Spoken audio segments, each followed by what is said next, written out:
오늘 말씀은 출애굽기 4장 27절부터 31절까지입니다. 출애굽기 4장 27절부터 31절까지.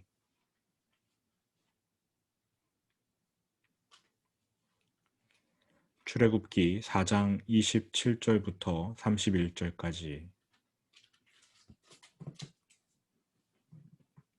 합독하겠습니다. 여호와께서 아론에게 이르시되 광야에 가서 모세를 맞으라 하시매 그가 가서 하나님의 산에서 모세를 만나 그에게 입맞추니 모세가 여호와께서 자기에게 본거하여 보내신 모든 말씀과 여호와께서 자기에게 명령하신 모든 이적을 아론에게 알리니라. 모세와 아론이 가서 이스라엘 자손의 모든 장로를 모으고 아론이 여호와께서 모세에게 이르신 모든 말씀을 전하고 그 백성 앞에서 이적을 행하니 백성이 믿으며 여호와께서 이스라엘 자손을 찾으시고 그들의 고난을 살피셨다 함을 듣고 머리 숙여 경배하였더라. 아멘. 하나님께서 아론을 만나 주십니다. 동생에게 가라고 명령하셨어요. 모세는 아론을 만나서 하나님이 해주신 말씀, 또 하나님이 보여주신 모든 기적을 아론에게 설명하고 보여줍니다. 이후 모세와 아론이 이집트로 내려가 이스라엘 백성 앞에서 하나님의 말씀을 전합니다. 또 기적을 행합니다. 그랬더니 31절처럼 백성이 믿으며 여호와께서 이스라엘 자손을 찾으시고 그들의 고난을 살피셨다 함을 듣고 머리 숙여 경배하였더라. 하나님의 말씀을 믿습니다. 이렇게 출애굽기 4장이 끝나요. 참으로 긴 시간 동안 모세와 하나님의 대화를 다루었습니다. 결국 하나님의 계획대로 모세가 그 명령에 순종하여 따르는 것, 이렇게 마무리가 되지요. 하나님과 모세의 대화, 우리가 모세의 경험을 그대로 체험하지는 못할 겁니다. 하나님이 불꽃 가운데 나타나시는 일 체험하기는 어렵겠지요. 그런데 모세가 이 과정에서, 하나님과 대화하는 과정에서 모세가 받았던 놀랍고 강력한 교훈들은 오늘 우리도 동일하게 체험하고 받고 깨달을 수 있습니다. 우리에게 큰 도움이 될 것입니다. 그래서 모세가 받은 교훈들을 몇 가지 정리해서 말씀드리며 4장을 마무리하려고 합니다. 첫째, 하나님께서 우리의 연약함, 단점, 약점을 아시지만 그럼에도 우리를 사용하신다. 이것이 첫째 교훈입니다. 모세는 우리와 같은 사람입니다. 단점, 약점 투성이이지요. 그러나 하나님이 모세를 선택하여 사용하십니다. 심지어는 그의 자존감과 자신감이 바닥을 내리친 때에도 하나님이 그를 사용하셨어요. 이 사실이 우리에게 큰 위로가 됩니다. 성경은 이러한 사람들의 이야기로 가득합니다. 모세가 그랬고요. 당장 모세의 후임 지도자인 여호수아만 보더라도 알 수 있지요. 모세가 죽고 여호수아 홀로 이스라엘 백성을 인도해야 할 때 하나님께서 여호수아에게 뭐라고 말씀하십니까? 담대하라, 담대하라, 담대하라.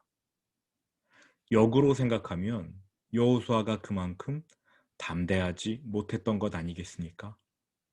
여호수아 1장 6절 한번 펴보시지요. 여호수아 1장 6절.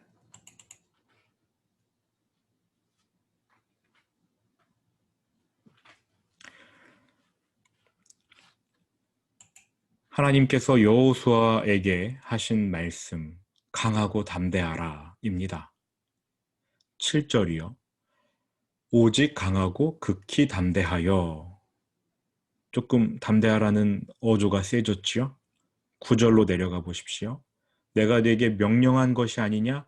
강하고 담대하라, 두려워하지 말며 놀라지 말라. 9절에서는 심지어 내가 명령한다, 담대하라 이렇게 말씀하셔야 했습니다. 저는 이 명령이 잘 이해가 안 갔습니다. 모세에게는 행동을 명령하셨잖아요. 애굽으로 내려가라. 그런데 여호수아에게는 마음의 상태를 명령하십니다. 담대하라. 글쎄, 마음의 상태를 명령한다고 해서 변화하는 일이 있습니까? 그 명령에 순종할 수 있나요? 얼마나 두려우면 하나님이 담대하라 이렇게 명령하셨을까요? 1장 1절 보십시오. 같이 보시겠습니까? 여호와의 종 모세가 죽은 후에 여호와께서 모세의 수종자 눈의 아들 여호수아에게 말씀하여 이르시되. 여기 모세는 어떠한 타이틀로 불리고 있습니까? 여호와의 종. 반면에 여호수아는 어떠한 타이틀로 불리나요? 모세의 수종자. 여호와의 종 모세가 죽었습니다. 모세의 수종자인 여호수아의 입장에서는 커다란 버팀목이 사라진 것이지요. 또 그가 수종할 대상이 갑자기 사라진 것입니다. 홀로 남겨진 여호수아, 당연히 두렵겠지요. 그런데 두려워하지 말아라. 이렇게 명령한다고 해서 용기를 낼 수 있나요? 배고픈 사람에게 배불러라 명령한다고 해서 그의 배가 갑자기 불러집니까? 여호수아는 무척 두렵습니다. 하나님도 그가 두려워하는 것을 아셔요. 그의 연약함을 아십니다. 그러나 하나님이 여호수아를 선택하여 사용하십니다. 여호수아서를 읽어보면 그도 모세처럼 여러 가지 실수를 저지르는 걸 알 수 있습니다. 그럼에도 하나님이 끝까지 여호수아를 붙잡아 주셔요. 하나님이 친히 가르쳐 주시고 그의 실수를 성공으로 바꾸어 주시고 약속하신 대로 여호수아와 동행해 주십니다. 여호수아가 얼마나 많은 실수를 저지릅니까? 그런데 하나님이 그 실수를 일일이 다 성공으로 바꿔 주시지요. 그렇게 사역을 다 마치고 여호수아 역시 모세처럼 세상을 떠나게 되는데요.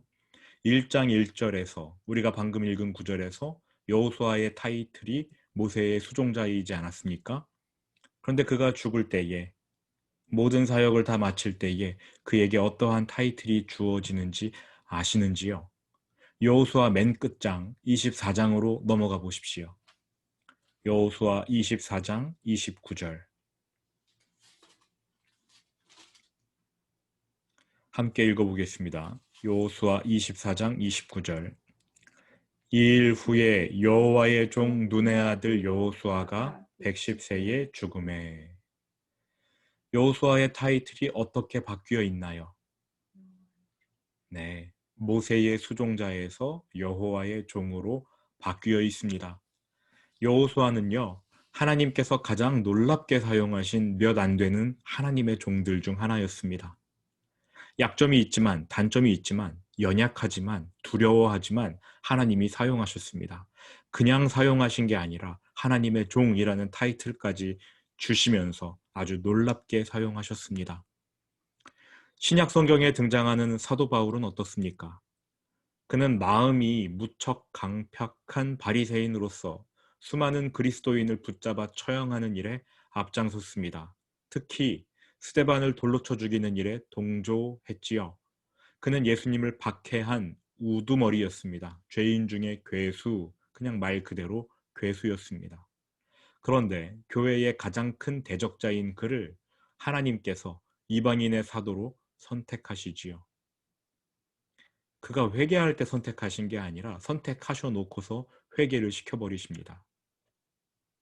사도 바울을 선택하신 후에 그를 통해 로마 제국 전역에 복음의 씨앗을 뿌리시지요. 약점과 단점, 너무나 큰 사람인데도 불구하고 하나님이 도구로 쓰십니다. 이러한 사람들의 이야기는 정말 많습니다. 물론 우리는 우리의 약점과 한계에 대해 객관적인 태도를 가져야 합니다. 내가 지닌 한계, 현실적으로 알고 있어야 합니다. 불가능은 없다. 이러한 생각에 내 능력치 너머의 일을 한다거나 채무를 지거나 무모한 결정을 내려서는 안 됩니다. 하지만 하나님이 하시는 일, 하나님이 주신 약속에 대해서만큼은 바울이 한 말을 기억해야 할 것입니다. 고린도후서 12장 10절. 함께 찾아보고 같이 읽으셨으면 좋겠네요. 고린도후서 12장 10절이요. 고린도후서 12장 10절.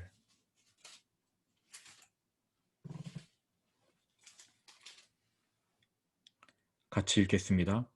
그러므로 내가 그리스도를 위하여 약한 것들과 능욕과 궁핍과 박해와 곤고를 기뻐하노니 이는 내가 약한 그때에 강함이라. 아멘. 내가 약한 그때에, 나의 약점을 가지고 있을 때에 내가 강하다.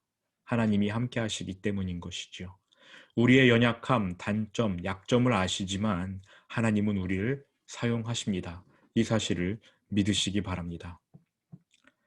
하나님과 모세와의 대화 속에서 우리가 찾아볼 수 있는 두 번째 교훈은 이것입니다. 우리는 살아가면서 자신감을 갖고 살기를 원하십니다. 하나님이 우리가 자신감을 갖고 살아가기를 원하시는데요. 이 자신감은 하나님에 대한 확신이 기반이 된 자신감이어야 합니다. 즉, 하나님 말씀에 기반한 자신감을 갖고 살기를 바라신다. 이게 둘째 교훈입니다. 자신감과 관련하여 모세는 80년을 사는 동안 두 개의 극단으로 치우쳤습니다. 40살까지 모세는 난 내 힘으로 할 수 있어 이렇게 외치며 살았습니다. 그러나 이후 40년 동안은 내 힘으로 할 수 없네 라면서 풀 죽은 채 살아갔습니다. 하나님은 우리가 자신감을 갖고 살아가길 바라셔요. 여호수아에게 강하고 담대하라 말씀하지 않으셨습니까? 하나님께서 우리가 하나님을 의지하여 자신감을 갖고 살아가기를 바라십니다. 하나님을 믿기 때문에 용기를 내기 원하셔요. 하나님을 믿는 믿음으로 담대하기를 바라십니다. 어디까지나 하나님의 말씀, 그것을 확신하면서 자신감을 갖는 것, 하나님이 바라시는 바이지요. 우리가 가진 능력이나 과거의 경험이나 타고난 재능을 의지하여 담대하게 사는 것을 바라시지는 않습니다. 성도 중 어떠한 분은요, 말씀에 근거한 확신이나 믿음은 없지만 타고나기를 담대하게, 용감하게 태어나셔서 매사에 담대한 태도를 보이셔요. 우리가 겉으로 보기에는 매우 당당하니까 위축되고 자신감 없게 살아가는 사람보다 나아 보입니다. 그런데요, 그 자신감, 자기의 능력, 경험, 타고난 재능을 믿고 담대한 그러한 자신감은요, 언젠가 꺾이게 되어 있습니다. 대표적인 인물이 삼손 같은 사람이지요. 하나님이 아닌 다른 것을 믿고 의지하는 삶, 하나님이 절대 기뻐하시지 않습니다. 반면에 어떠한 성도님은요, 말씀에 대한 확신과 믿음이 있어요. 말씀에 대한 열정도 있습니다. 그런데 아직까지는 그 믿음이 실생활 속 담대함으로 이어지지 않는 상태, 그 상태로 살아가시는 것 같아요. 이 경우에는 하나님이 더 큰 확신과 훈련을 시행하시며 그 사람을 담대하게 만드실 것입니다.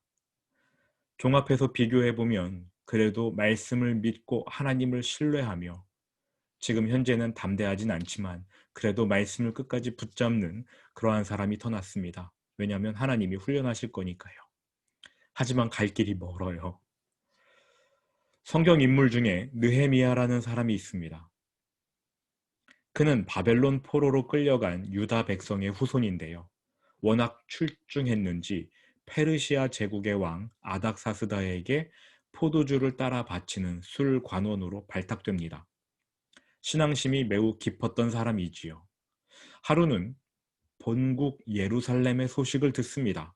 본국으로 귀환했던 유다 백성들의 삶이 매우 처참하다는 소식이었어요. 성벽이 다 무너졌기에 언제든 외적의 침입을 받을 수 있는 상황, 이 소식을 듣자마자 느헤미야는 가슴 아파하며 옷을 찢고 통곡합니다. 성벽을 재건해야 하는데 느헤미야의 눈에는 불가능해 보여요. 일단 자신이 왕궁에 묶여있는 처지이므로 예루살렘으로 내려갈 수가 없어요. 또 그가 예루살렘으로 내려간다 한들 성벽 재건에 드는 비용이나 인력을 본인 월급이나 능력으로 충당할 수가 없지요. 하나님이 도와주시지 않으면 시작조차 할 수 없는 일이었습니다. 이러한 배경을 가지고 우리 느헤미야의 삶을 잠깐 살펴볼 텐데요. 느헤미야 1장 한번 펴보시지요. 느헤미야 1장 4절입니다. 느헤미야 1장 4절.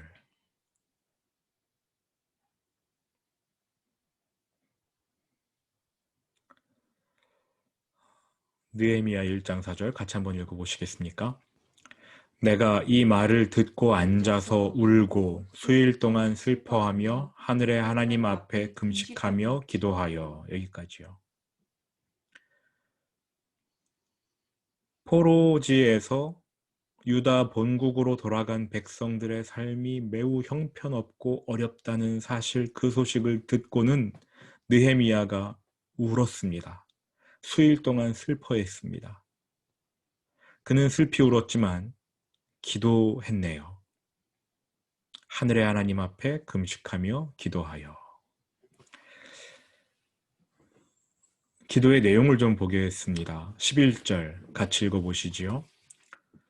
주여 구하오니 귀를 기울이사 종의 기도와 주의 이름을 경외하기를 기뻐하는 종들의 기도를 들으시고 오늘 종이 형통하여 이 사람들 앞에서 은혜를 입게 하옵소서 하였나니 그때에 내가 왕의 술관원이 되었느니라. 기도의 내용입니다. 하나님 도와주십시오. 예루살렘 본국으로 돌아간 그 백성들의 삶을 도와주십시오. 이렇게 기도했어요. 2장 1절로 넘어가겠습니다. 2장 1절 같이 읽어보시겠습니까? 아닥사스다 왕 제20년 니산월에 왕 앞에 포도주가 있기로 내가 그 포도주를 왕에게 드렸는데 이전에는 내가 왕 앞에서 수심이 없었더니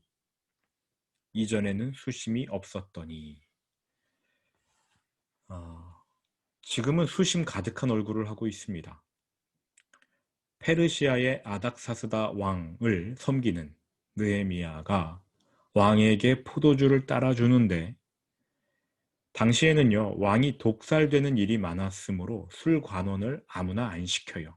게다가 왕 앞에서 포도주를 따르는데 얼굴에 수심이 가득하다고요? 언짢은 표정을 짓거나 근심하는 낯빛을 하면 의심을 사게 됩니다. 그 자리에서 단칼에 죽을 수도 있어요. 페르시아 나라는 굉장히 잔인하기로 소문이 난 고대 국가에 있어서 굉장히 잔인하게 포로지를 다스리는 그러한 나라였습니다. 그 나라의 왕에게 포도주를 따라주는 느헤미야가 얼굴에 수심 가득하게 하고 포도주를 따라 주었다. 단칼에 죽을 수 있는 일이지요. 그런데 하나님이 느헤미야를 보호하십니다. 보호하실 뿐만 아니라 좀 전에 그가 했던 기도를 들어주셔요. 2절입니다. 같이 읽어보시지요. 왕이 내게 이르시되 내가 병이 없거늘 어찌하여 얼굴에 수심이 있느냐 이는 필연 내 마음에 근심이 있음이로다 하더라. 그때에 내가 크게 두려워하여. 당연히 두렵지요. 이거 자칫 목이 날아가게 생겼거든요.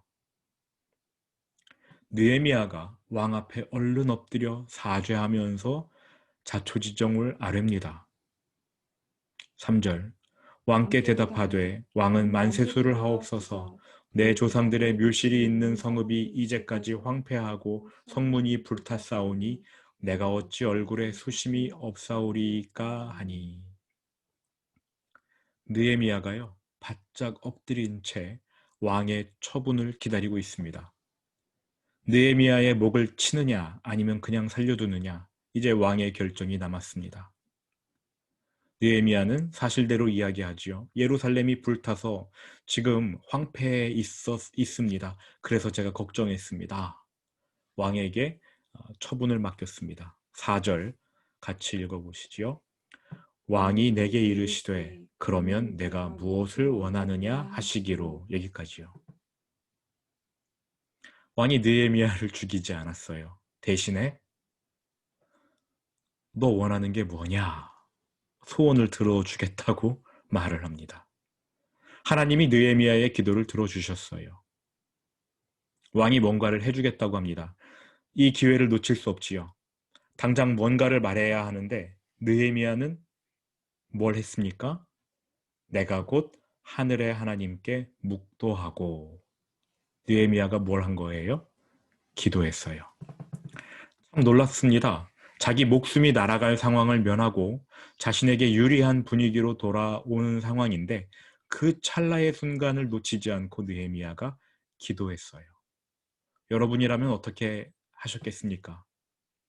기도 후에 느헤미야는 자신 있게 당당하게 요구합니다.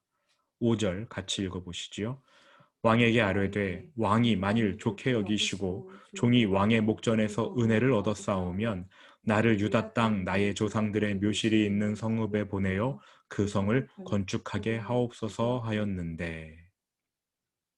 예루살렘으로 보내달라고 요청해요. 그 성벽을 건축하게 허락해달라고 요청합니다. 그뿐만이 아닙니다. 7, 8절 같이 읽어보시지요. 내가 또 왕에게 아뢰되 왕이 만일 좋게 여기시거든 강서쪽 총독들에게 내리시는 조서를 내게 주사 그들이 나를 용납하여 유다에 들어가기까지 통과하게 하시고 또 왕의 삼림 감독 아삽에게 조서를 내리사 그가 성전에 속한 영문의 문과 성곽과 내가 들어갈 집을 위하여 들보로 쓸 제목을 내게 주게 하옵소서 하매. 간략하면 성벽을 건축할 때 필요한 돈, 건축 자재 달라고, 그리고 필요한 모든 행정 처리를 다 해달라고 요청합니다. 쉽게 말하면 느헤미야의 지금 이 말은 왕이시여, 왕이 예루살렘 성벽을 지어주십시오. 이렇게 말한 겁니다. 방금 전까지 죽을 것을 두려워했던 느헤미야잖아요. 말씀에 나와 있잖아요. 내가 크게 두려워하여 라고요. 그런데 어떻게 그가 이처럼 담대히 말할 수 있습니까? 느헤미야가 만약 자기 자신을 믿었다면, 자기의 재능을 믿었다면 이처럼 담대할 수는 없었을 것입니다. 느헤미야가 원래 담대한 사람입니까? 아니에요. 그는 두려움이 많은 사람이었습니다. 여호수아처럼 강하고 담대하라, 이러한 하나님의 명령을 들어야 하는 사람이었습니다. 심지어 그가 크게 두려워했다라고 말씀에 나오지 않습니까? 크게 두려워하였다. 이게 느헤미야의 현 주소예요. 그런데 지금 그가 담대하게 행동합니다. 믿는 구석이 있으니까 그랬겠지요. 믿는 구석. 8절 후반부요. 내 하나님의 선한 손이 나를 도우심으로 왕이 허락하고. 그 말씀 보십니까? 8절 후반부. 내 하나님의 선한 손이 나를 도우심으로 왕이 허락하고. 하나님의 선한 손이 자신을 도와주실 것을 믿었던 겁니다. 12절로 내려가 보시지요. 내 하나님께서 예루살렘을 위해 무엇을 할 것인지 내 마음에 주신 것을. 하나님께서 느헤미야의 마음에 소원을 주셨습니다. 주일 성경 공부할 때 배우셨지요. 아무 소원이나 품는다고 해서 하나님이 들어주시는 게 아니라 하나님이 넣어주신 소원. 내가 내 소원인 줄 알았지만 결국 하나님이 주신 소원이었던 것, 그런 것을 하나님이 들어주신다고 제가 말씀드렸는데 느헤미야는 지금 하나님 때문에 담대할 수 있었던 겁니다. 자신감의 근원이 하나님이었던 거예요. 공사가 시작되자 엄청난 반대와 방해가 있었습니다. 성벽 공사를 진행하던 백성들도 두려워 떨었습니다. 그때 느헤미야가 계속해서 백성들을 격려합니다. 하나님의 도움으로 우리는 이 일을 해낼 수 있다. 자신감을 가져라. 하나님의 말씀에 자신감을 둬라. 이렇게 계속해서 백성들을 격려합니다. 백성들은요, 하나님의 말씀을 믿고 느헤미야를 믿고 성벽 공사하는 일을 52일 만에 끝내버립니다. 기적이지요, 기적. 하나님은 우리가 자신감을 갖고 살아가길 바라십니다. 그런데 그 자신감은 하나님에 대한 확신, 말씀에 대한 확신에 기반을 두어야 합니다. 모세는 하나님 말씀이 이루어지는 것을 점차 체험하면서 자신감을 갖게 되었습니다. 여기에 우리의 희망이 있습니다. 하나님이 우리에게 믿음을 주실 것입니다. 또 용감하게 살 수 있도록 자신감을 주실 것입니다. 오늘 묵상 포인트입니다. 첫째, 둘째 교훈을 묵상하시면 됩니다. 우리의 약점에도 불구하고 하나님이 우리를 사용하신다. 둘째, 하나님께서 우리는 자신감 있게 살아가기를 원하시는데 그 자신감은 하나님 말씀에 기반을 둔 자신감이어야 한다. 이 두 가지를 묵상하시면 좋겠습니다. 들은 말씀 기억하면서 주기도문으로 오늘 예배를 마치겠습니다.